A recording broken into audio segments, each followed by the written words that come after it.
तो चैप्टर 8 में ना मैं वही उन्हीं सब चीजों को हाईलाइट करूंगा जो एग्जाम पॉइंट से इम्पोर्टेंट है या जिसको अपन याद रख सकते हैं। जैसे trading of derivative is govern by provision contain in security contract regulation act 1956 and security exchange board of India act 1992। The rule and regulation frame there under other law and by law of stock exchange. ठीक है, बहुत simple सा है। अब ये दो law से trading govern होती है ना, यानी कि जितने भी लॉज लगते हैं ये सिक्योरिटी SCRA एक्ट 1956 और सेबी एक्ट 1992। ठीक है, तो इसको याद रखिएगा। अब security contract regulation act SCRA, इसका फुल फॉर्म भी आ जाता है कई बार 1956। इसमें बताया गया है कि सिक्योरिटी को डिफाइन किया गया है सेक्शन 2H ऑफ SCRA। ठीक है, तो सिक्योरिटीज क्या क्या है?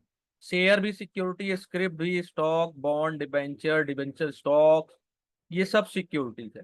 डेरिवेटिव भी सिक्योरिटीज है। ठीक है, कलेक्टिव इन्वेस्टमेंट स्कीम की जो यूनिट होती है वो भी सिक्योरिटीज है। SARFAESI, securitisation, reconstruction of financial assets and enforcement of security interest act 2002, ये भी सिक्योरिटी है। यूनिट ऑफ म्यूचुअल फंड, वो भी सिक्योरिटीज है। लेकिन ऐसे इंश्योरेंस पॉलिसी जो आपको इन्वेस्टमेंट यानी कि रिटर्न और रिस्क ऑफ लाइफ दोनों कवर करता है, वो सिक्योरिटी नहीं होती।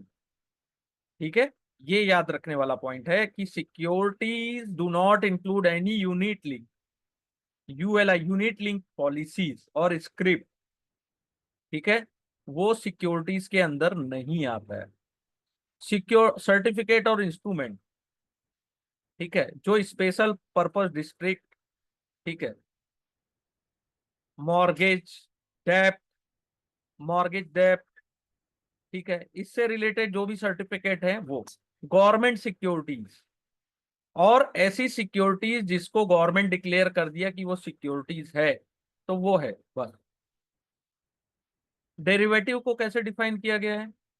सिक्योरिटी डिराइव फ्रॉम अ डेप्ट instrument, share, loan, whether secured और अनसिक्योर्ड। ठीक है, रिस्क इंस्ट्रूमेंट और कॉन्ट्रैक्ट फॉर डिफरेंस और any other form of security.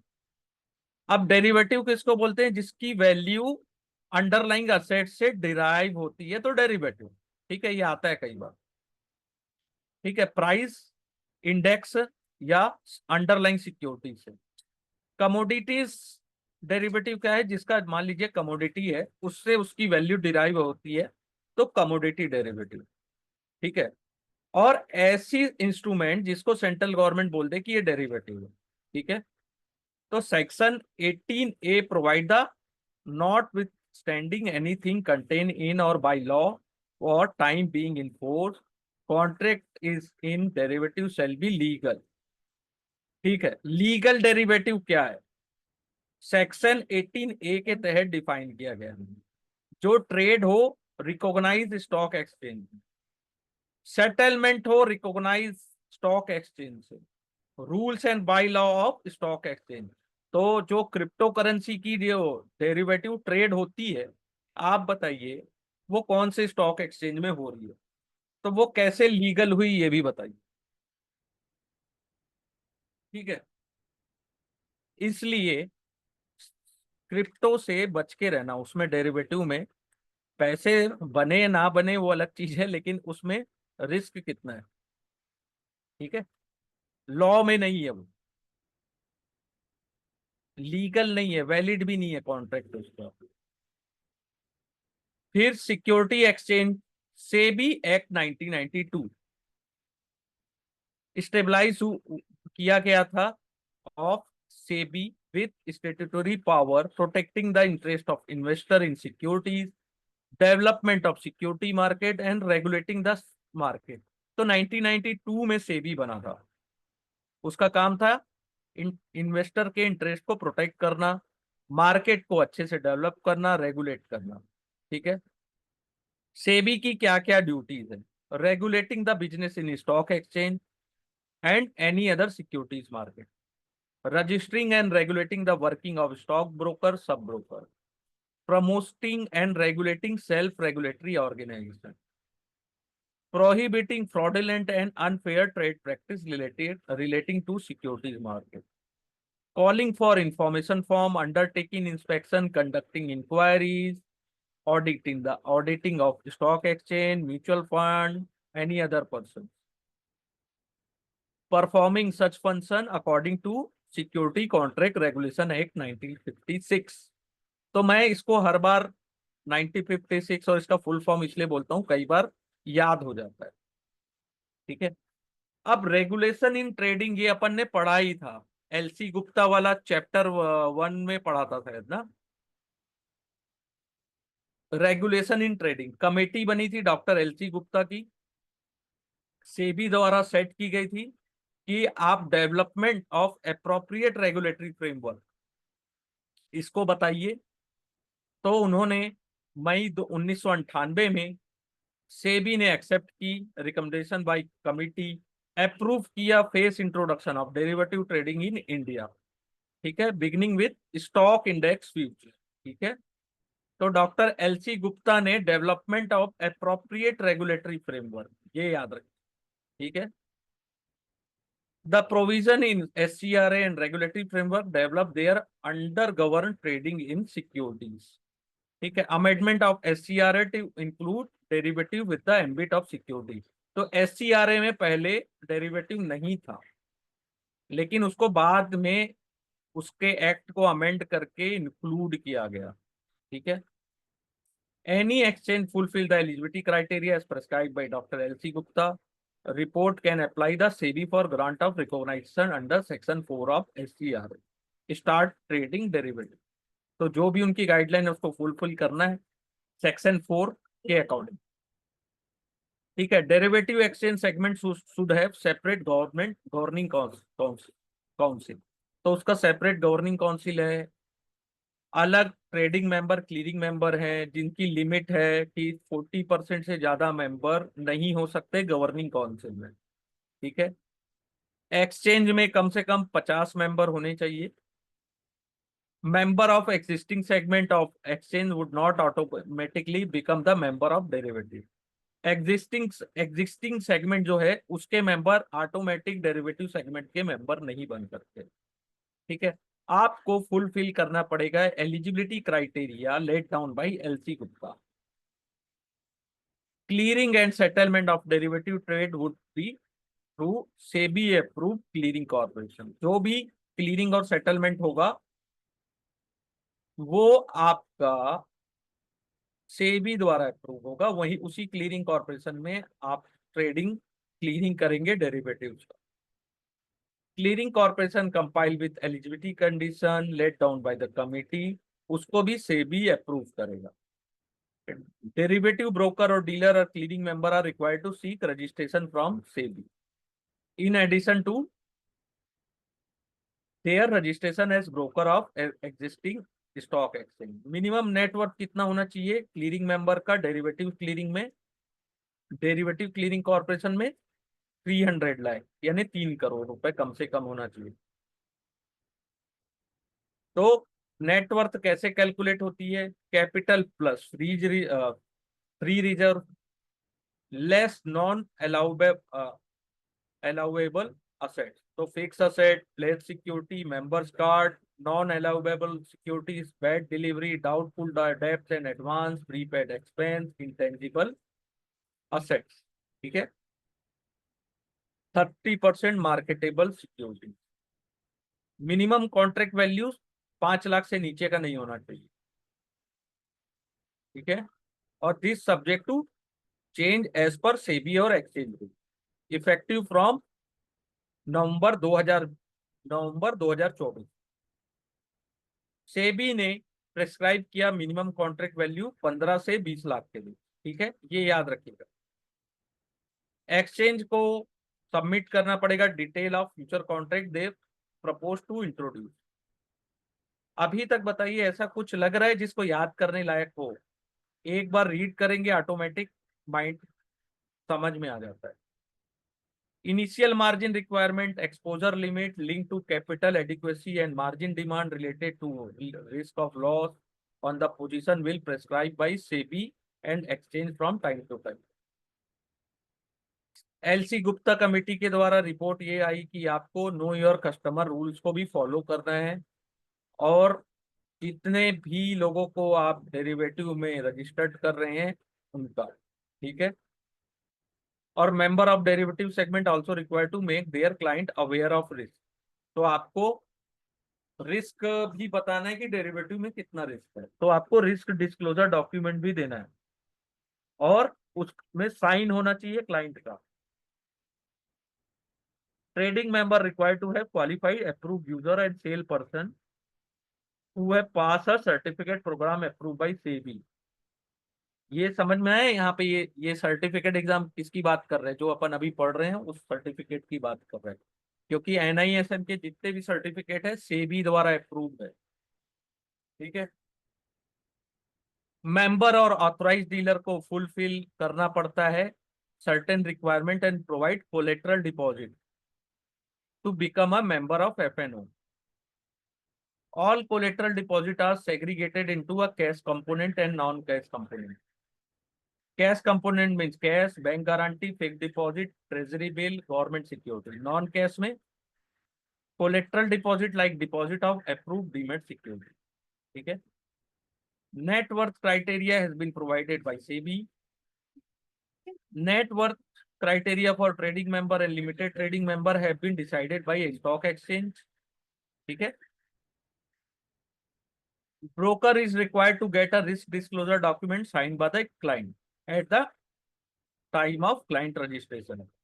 Document inform client about the kind of risk that derivative can involve for the client, ठीक है। तो इसमें यही है कि रिस्क डिस्क्लोजर में आपको ये बताना है डेरिवेटिव में कितना रिस्क है, कितना लॉस हो सकता है ना।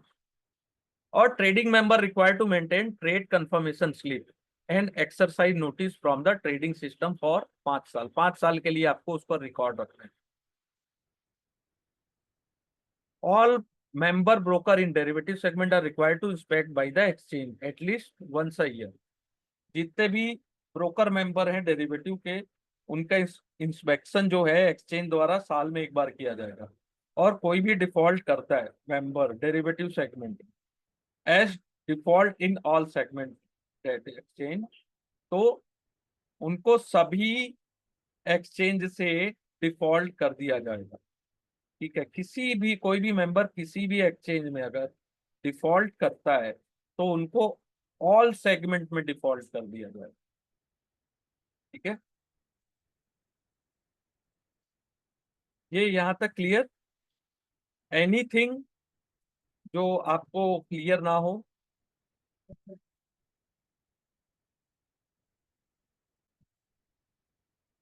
कोई भी ऐसी चीज जो अपने को ना पता हो? 5 नंबर पक्के हो गए यहाँ पे अपने। ऐसा एक भी क्वेश्चन रॉन्ग नहीं होगा अपन से अगर अपन इसे डिटेल में स्टडी करूं, ठीक है।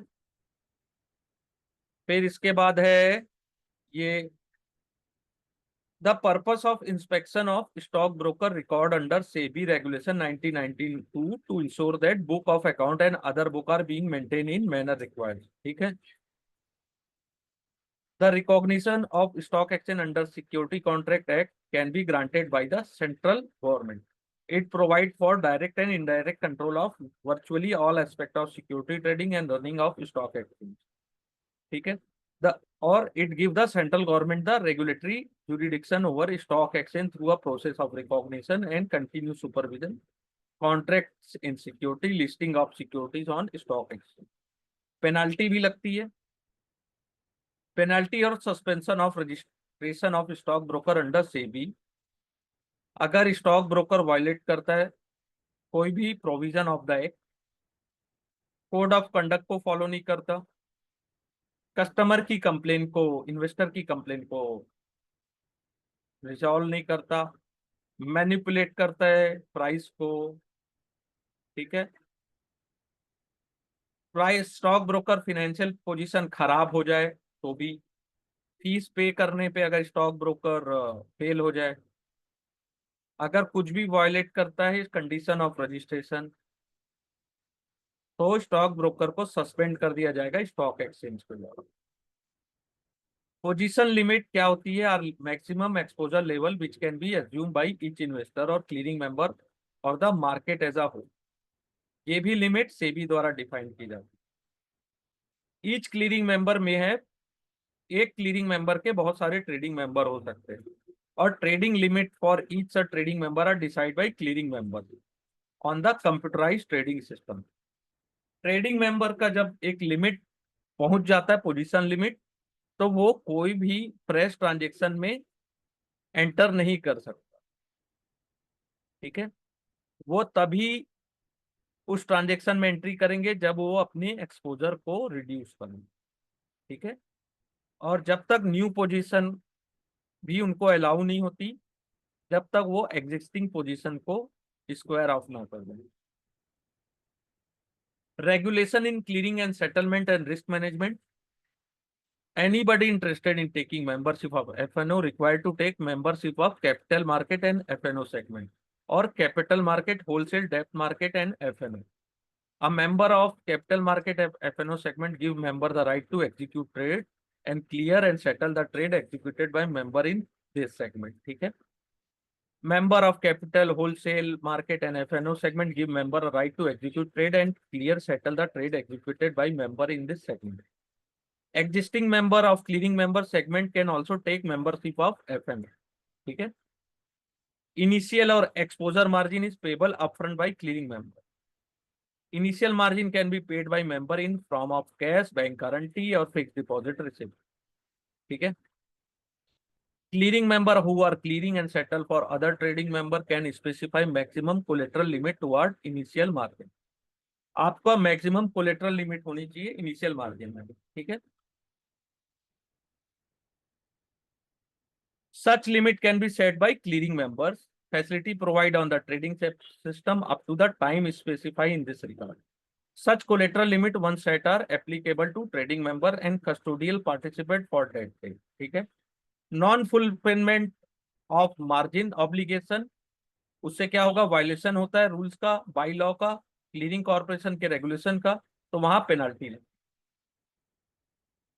क्लीयरिंग कॉर्पोरेशन चाहे तो डिसिप्लिनरी एक्शन भी ले सकता है, विड्रॉल ऑफ ट्रेडिंग फैसिलिटी और clearing facility, closure of outstanding position, imposing penalty, collecting appropriate deposit, invoke bank guarantee, fix deposit. ठीक है, clearing member is required to provide liquid asset which adequate cover various margin.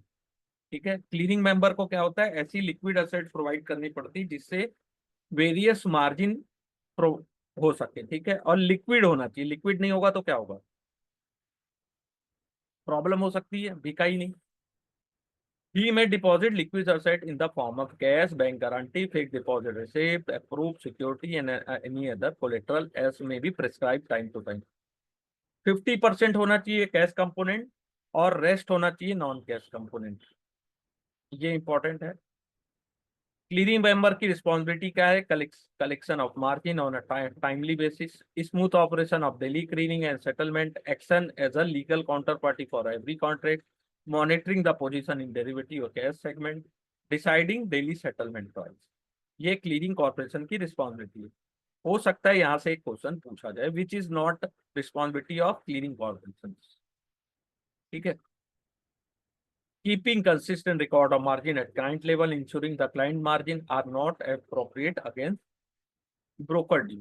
ठीक है, clearing corporation transfer कर सकते client position from one broker member to another broker member, अगर कोई भी broker member default करता है उसके।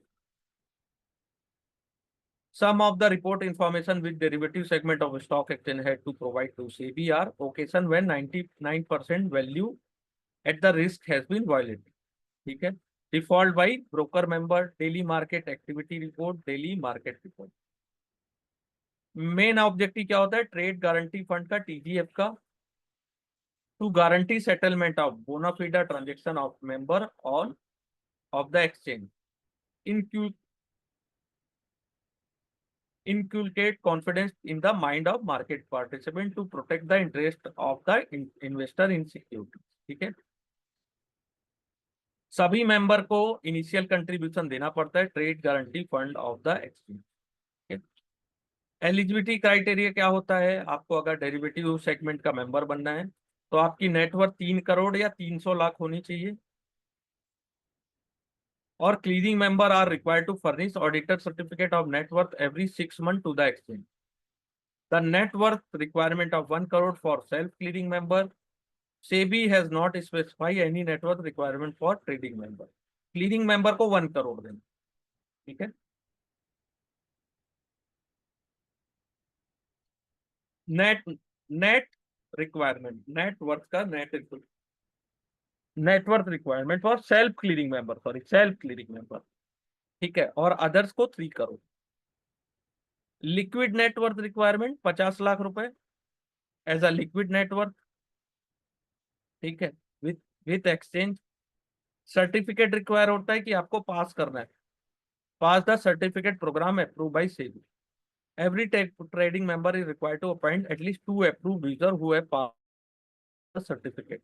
जो 2 पास कर सके, जो ट्रेडिंग टर्मिनल को ऑपरेट कर सके। ठीक है, यहाँ पे इक्विटी डेरिवेटिव जो पास किए रहते हैं उनको बैठाया जाता है। SOP क्या है, अगर ट्रेडिंग मेंबर डिफॉल्ट करते हैं या क्लीयरिंग मेंबर, अगर सेबी क्या करती है, एक्शन लेती है स्टॉक एक्सचेंज में क्लीयरिंग कॉर्पोरेशन डिपॉजिटर, जहां पे they see any warning signal of possible default of TM और CM। जैसे receiving such signal, exchange clearing corporation depository are required to act in a manner laid down by SOP to protect the interest of non defaulting client of the trading member. ठीक है, clearing member of TM is also required to take the necessary action let down in the SOP। ठीक है, और as a intermediate measure stock exchange and clean corporation required to settle credit balance of small investor जिसका balance 25 lakh से कम हो। ठीक है, और जितने भी इंटरेस्ट इन्वेस्टर है जिनका 25 लाख से ऊपर का पेड करना है उनको प्रो रेटा बेसिस पे रिमेनिंग फंड दिया जाएगा।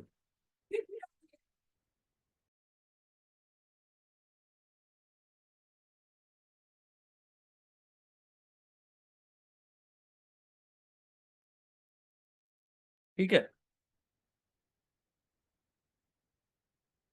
25 लाख से नीचे वालों को तुरंत सेटल करना है, 25 लाख से ऊपर वालों को प्रो रेटा बेसिस। ठीक है,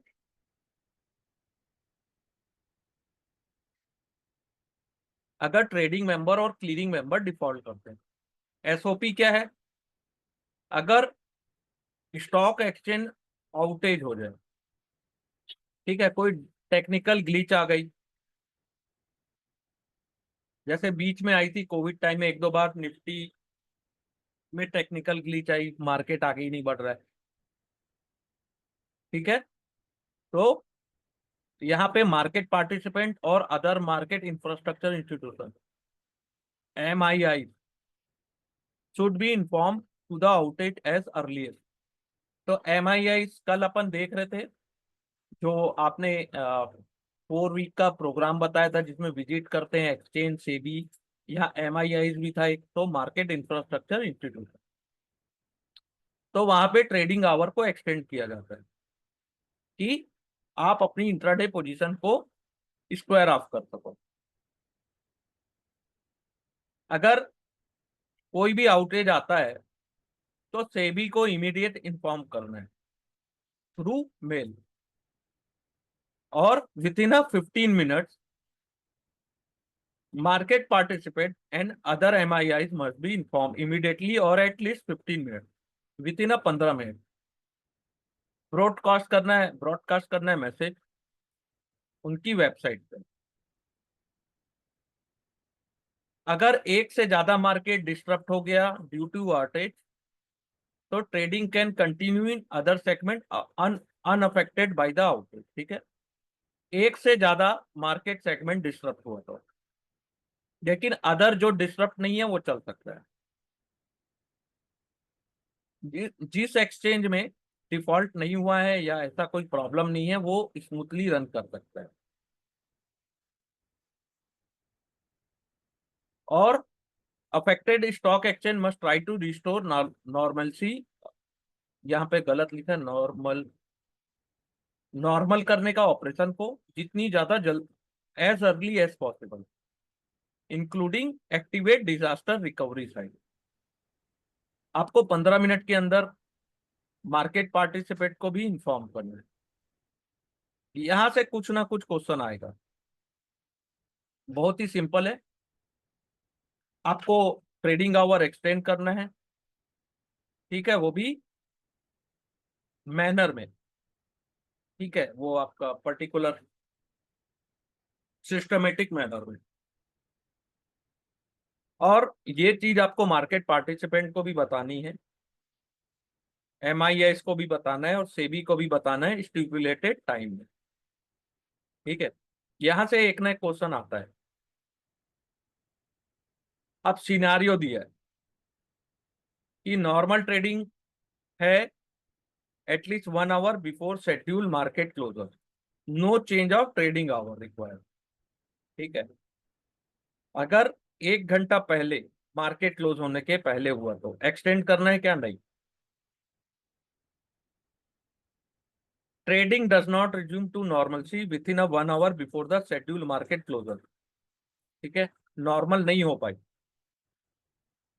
तो स्टॉक एक्सचेंज को एक्सटेंड करना है trading hour by 1.5 hour. Market बंद होने के 1 घंटा पहले अगर नॉर्मल नहीं हो पाया ट्रेडिंग, तो आपको एक्सटेंड करना है ट्रेडिंग आवर बाई 1.5 आवर। अगर लास्ट ट्रेडिंग आवर में नॉर्मल ऑपरेशन है लेकिन latest before 15 minute of normal schedule market close, ठीक है, तो फिर भी आपको 1.5 आवर के लिए एक्सटेंड करना है, ठीक है। तो यहां से कुछ ना कुछ क्वेश्चन आएगा और हो सकता है यहीं से सब क्वेश्चन आ जाए। बहुत छोटा सा चैप्टर है लेकिन सीखने के लिए बहुत ही कुछ है। तो यहाँ पे अपना चैप्टर जो 8 है ये कंप्लीट हो गया। इसके बाद जो नेक्स्ट चैप्टर है इस पे अपन चैप अकाउंटिंग एंड टैक्सेशन पढ़ेंगे।